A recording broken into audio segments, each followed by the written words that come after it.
The power loader can be installed by yourself, and we'll show you how to do that on this video. But if you have a friend that can help you, it will make it easier, as they're able to hold things for you while you're tightening things down. For this project, you'll need a socket wrench with a 1/2 inch deep well socket, as well as a 7/16 deep well socket and a 7/16 wrench. A small tape measure will also be useful. Now when you open your power loader box, you'll notice a plastic bag containing an instruction booklet, as well as all the nuts and bolts and other pieces of hardware that you'll need to install your power loader. It's a good idea to put these items out and arrange them on a table or other workspace so you have easy access to them when you need them. The power loader itself, for the most part, is already assembled. We're just assembling the mounting system that goes onto your ATV.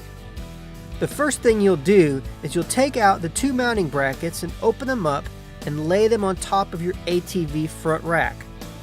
Your front rack size will dictate the way we install the power loader onto your ATV. As you can see, on this particular ATV, there's a bar located right here that you'll work around. Yours might be wider or narrower, or you may have one located in this spot. Now measure the distance between your 2 brackets. Because the distance on ours is 10 inches wide, we know that it can be mounted on the outside of the power loader frame. If your front rack measures closer towards 8 inches, then all you have to do is take the brackets and swap them like you see here and mount them on the inside of the power loader frame. You'll notice 2 sets of holes that you can mount your bracket to. Choose the holes that fits your desired height. Now, using the supplied wing knobs, bolts, and spacer washers, attach the mounting bracket to the power loader.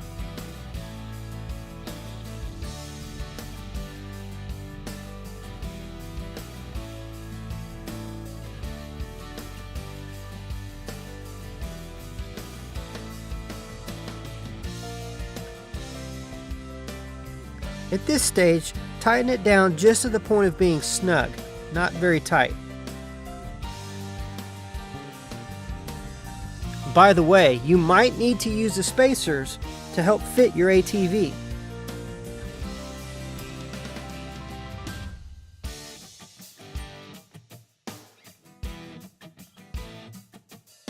The spacers also can be used as washers against the wing knob like you see here.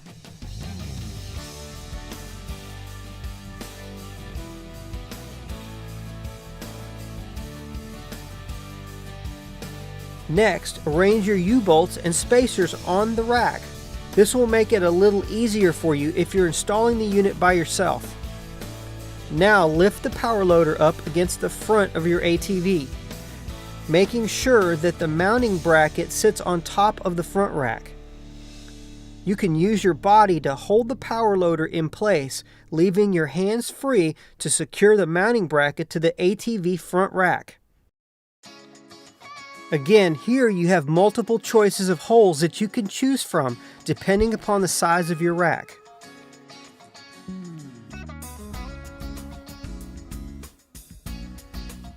Using the supplied hardware, place the attachment plate down first, then the washers, and then add nuts onto the U-bolts.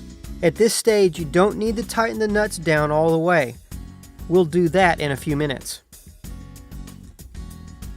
Repeat the process on the other side.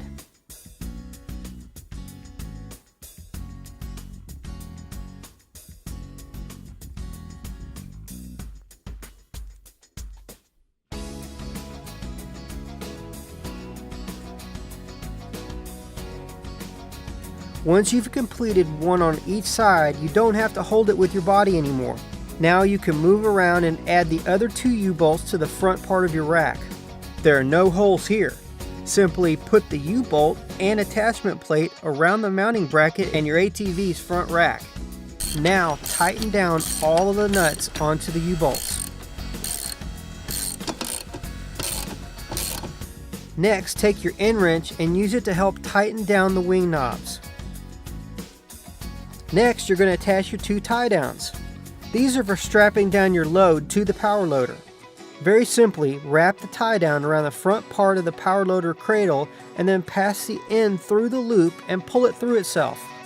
Next, you're going to attach the ratchet straps from the bottom of the PowerLoader unit, this hole here.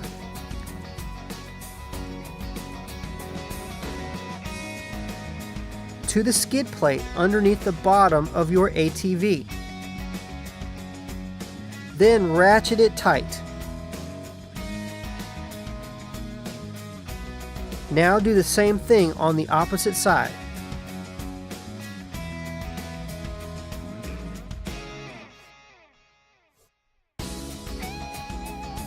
Finally, you will let out your winch cable. Run the end through the PowerLoader like you see here.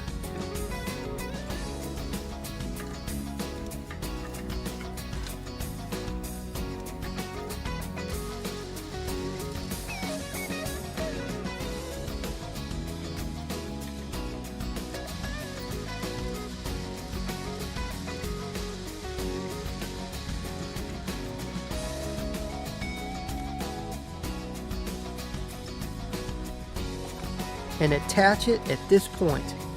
Now we're going to show you a couple of important things about using the PowerLoader. For demonstration purposes, we're using this UTV.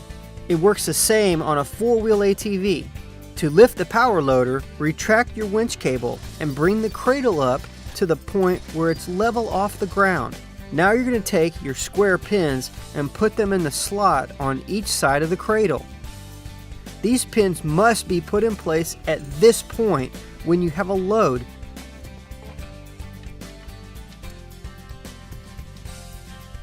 Then continue lifting the PowerLoader by retracting the winch cable till it's all the way up. When your PowerLoader is not in use, you can remove those pins and fold the cradle forward till it's flat.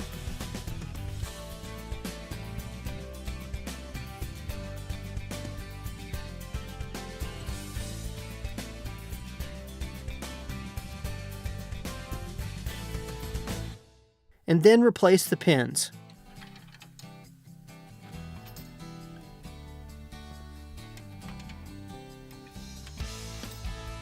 For more information on how to use your PowerLoader, check out our video titled PowerLoader, Loading a Deer. Thanks for watching, and make it a great day.